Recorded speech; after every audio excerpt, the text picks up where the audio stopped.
Hai, sebelumnya kita perkenalan dulu yuk sama anggota kelompok ini. Aku Wanda. What's up guys, my name is Muhammad Rija. Halo, saya Gusti Ahmad Reki Pujianur.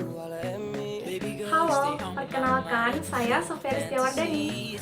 Hai teman-teman, perkenalkan saya Dinda Amalia Sayidi. Hai, perkenalkan saya Sofia Rizkiawardani.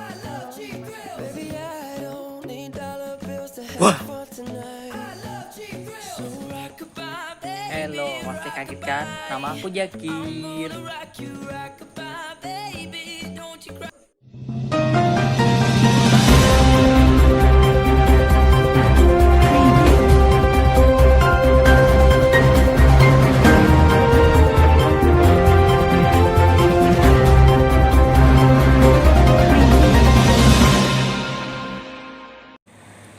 Assalamualaikum warahmatullahi wabarakatuh semua. Perkenalkan, kami dari kelompok 9. Jadi di sini kami akan menampilkan sebuah pemaparan singkat mengenai rawat inap kepulang. Terus, apa aja sih yang akan kami bahas tentang rawat inap kepulang ini? Nanti kami akan menjelaskan apa itu dan manfaat pasien safety dan rawat inap kepulang. Sebelum mulai, yuk kita ingat-ingat apa itu pasien safety. Menurut International Organization, keselamatan pasien didefinisikan sebagai freedom from accidental injury.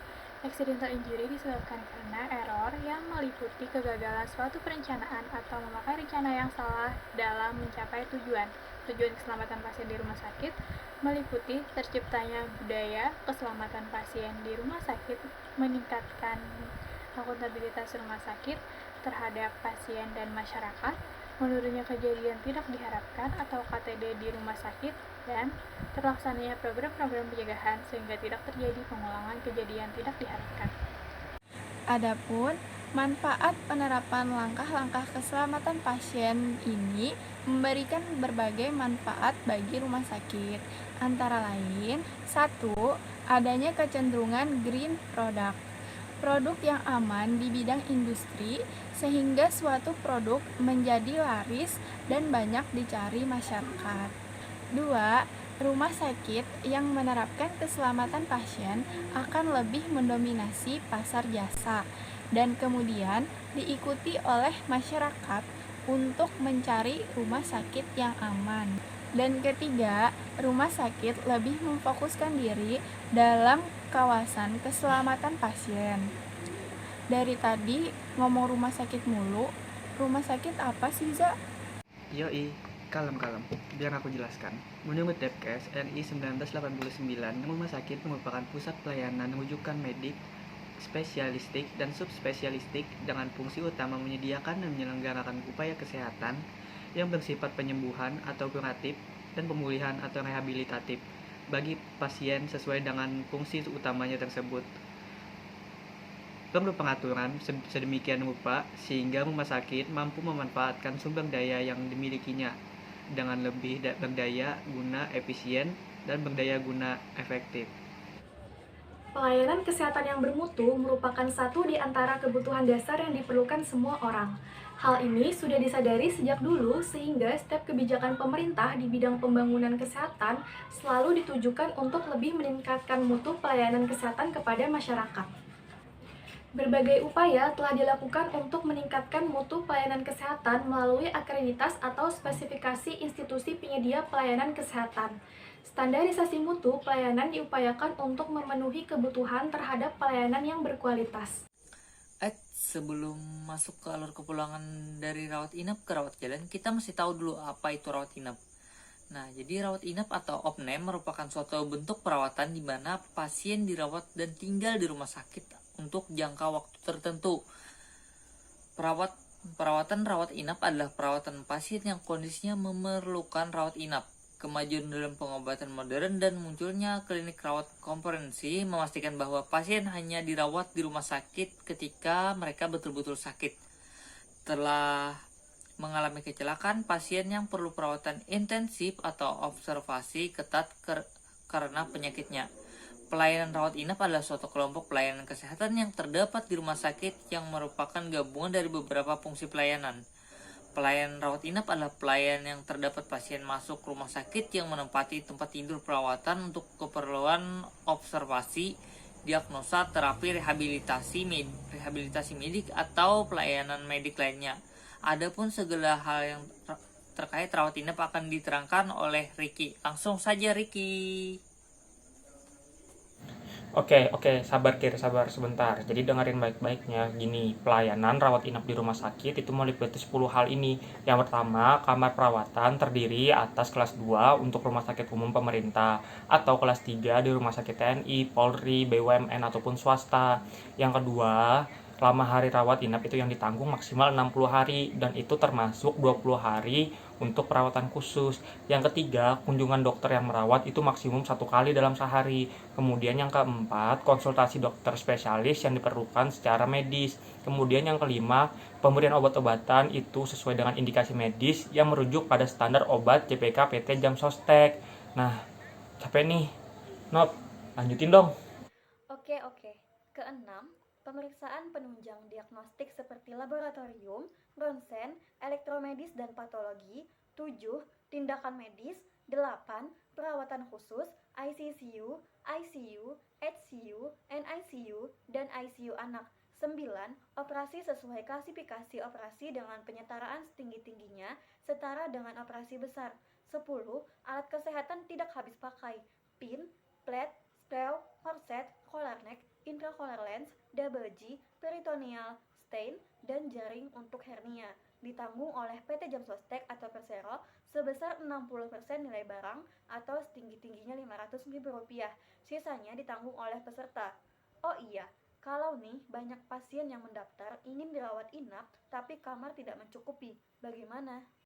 Tenang aja, semuanya udah diatur kok. Nih catat ya baik-baik. Standar pasien rawat inap itu dibagi dalam 3 kelompok. Yang pertama, pasien yang tidak urgent. Penundaan perawatan pasien tidak urgent tidak akan menambah gawat penyakitnya. Yang kedua, pasien yang urgent tetapi tidak gawat darurat. Itu dapat dimaksudkan ke dalam daftar tunggu. Dan yang ketiga, pasien yang gawat darurat langsung dirawat. Gawat darurat pasien yang sudah diseleksi pemeriksaan kegawat daruratannya dapat dirawat di ruangan khusus sebelum dikirim ke ruangan perawat. Di rumah sakit, sistem penyelenggaraan rekam medik dimulai dari pengumpulan pada saat penerimaan pasien. Selanjutnya, data didistribusikan menurut jenis pelayanan yang dibutuhkan. Jadi, nggak usah takut kalau urgent bakal dianggurin, padahal bakal diutamakan kok. Terus nih ya, kalau kita udah sembuh dan kita mau pulang, boleh kan? Ya jelas lah, masa iya selamanya dirawat sih? Nah, Dircas Planning atau pelayanan pulang merupakan proses perencanaan sistematis yang dipersiapkan bagi pasien untuk menilai, menyiapkan, dan melakukan koordinasi dengan fasilitas kesehatan yang ada atau yang telah ditentukan, serta bekerja sama dengan pelayanan sosial yang ada di komunitas, sebelum dan sesudah pasien pindah atau pulang. Pemberian Dircas Planning merupakan seluruh bagian dari staf kesehatan di rumah sakit yang terdiri dari perawat, dokter, petugas gizi, petugas kesehatan di masyarakat yang berfungsi sebagai konsultan dalam proses perencanaan pulang dalam fasilitas kesehatan dan memberikan pendidikan kesehatan. Oke, The Royal Marsden Hospital 2014 menyatakan bahwa tujuan dilakukannya discharge planning adalah yang pertama, untuk mempersiapkan pasien dan keluarga secara fisik dan psikologis untuk transfer ke rumah atau ke suatu lingkungan yang disetujui. Yang kedua, menyediakan informasi tertulis dan verbal kepada pasien dan pelayanan kesehatan untuk mempertemukan kebutuhan mereka dalam proses pemulangan. Yang ketiga, memfasilitasi proses pemindahan yang nyaman dengan memastikan semua fasilitas pelayanan kesehatan yang diperlukan telah disiapkan untuk menerima pasien. Dan yang keempat, mempersiapkan atau mempromosikan tahap kemandirian yang tertinggi kepada pasien dan keluarga dengan menyediakan serta memandirikan aktivitas perawatan diri. Lelah ya? Baik, bakal dilanjutkan sama teman saya yang bernama Zatil. Nih, aku udah kewalahan ngomong hehehe. Lelah gue. Lanjut. Iya, dilanjutkan ya. Menurut Nur Salam, tahun 2015 discharge planning dapat diklasifikasikan menjadi 3 jenis. Yang pertama, conditioning discharge, pulang sementara yang dilakukan apabila kondisi klien dalam keadaan baik dan tidak terdapat komplikasi. Klien akan dirawat di rumah untuk sementara waktu, namun harus tetap ada pengawasan dari pihak rumah sakit maupun puskesmas terdekat. Kedua, absolute discharge, pulang mutlak atau selamanya, yaitu berakhirnya hubungan antara perawatan klien dan pihak rumah sakit. Dan yang ketiga, ada judicial discharge, pulang paksa, yaitu keadaan di mana klien diperbolehkan pulang walaupun dalam kondisi kesehatan yang tidak memungkinkan untuk pulang. Namun, klien tetap dipantau oleh pihak rumah sakit dengan melakukan kerjasama dengan pihak puskesmas terdekat. Terus, kalau mau pulang, apa aja sih yang tercakup dalam formulir kepulangan? Nah, Discharge Planning Association tahun 2008 menyatakan bahwa unsur-unsur yang harus ada pada sebuah form perencanaan pemulangan antara lain 1. Pengobatan di rumah, mencakup resep baru, pengobatan yang sangat dibutuhkan, dan pengobatan yang harus dihentikan. Yang kedua, daftar nama obat harus mencakup nama, dosis, frekuensi, dan efek samping yang umumnya terjadi. 3. Kebutuhan akan hasil tes laboratorium yang dianjurkan dan pemeriksaan lain dengan petunjuk bagaimana untuk memperoleh atau bila mana waktu akan diadakannya. 4. Bagaimana melakukan pilihan gaya hidup dan tentang perubahan aktivitas latihan, diet makanan yang dianjurkan, dan pembatasannya. 5. Petunjuk perawatan diri atau perawatan luka, perawatan kolostomi, ketentuan insulin, dan lain-lain. 6. Kapan dan bagaimana perawatan atau pengobatan selanjutnya yang akan dihadapi setelah dipulangkan.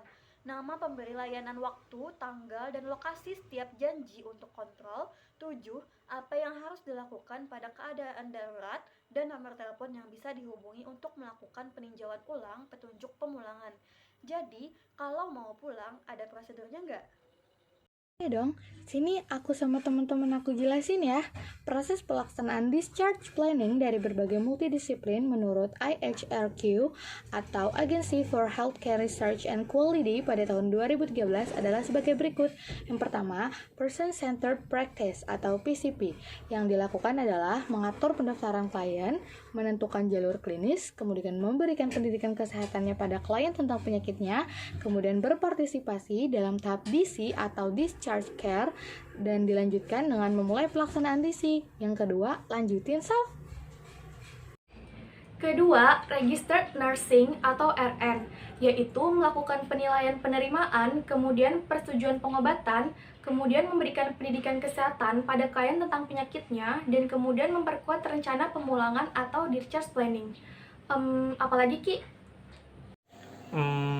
Oke, aku ingat yang ketiga itu adalah discharge advocate. Yang pertama, kita harus mengidentifikasi klien yang menjadi target, kemudian memulai proses discharge harian, dan itu dimulainya setelah dilaksanakannya perencanaan oleh rumah sakit, kemudian mengumpulkan kembali data proses dan hasil pelaksanaan discharge, dan mengumumkan jadwal pemulangan. Kemudian kita melengkapi AHCP atau After Hospital Care Plan. Kemudian yang terakhir, lanjutin lagi. Santai bro, kalem. Tenang, aku ingat kok terakhir. Farmasi memverifikasi perintah multidisiplin membuat Mars Medication Care Plan, membantu persetujuan pengobatan, lanjut membantu dan mengajarkan tentang obat, lanjut memberitahu pemulangan lewat via telepon.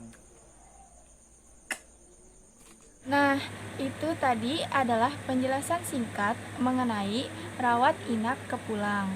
Perencanaan pulang merupakan proses perencanaan sistematis yang dipersiapkan bagi pasien untuk menilai, menyiapkan, dan melakukan koordinasi dengan fasilitas yang ada atau yang telah ditentukan, serta bekerja sama dengan pelayanan sosial yang ada di komunitas sebelum atau sesudah pasien pindah atau pulang.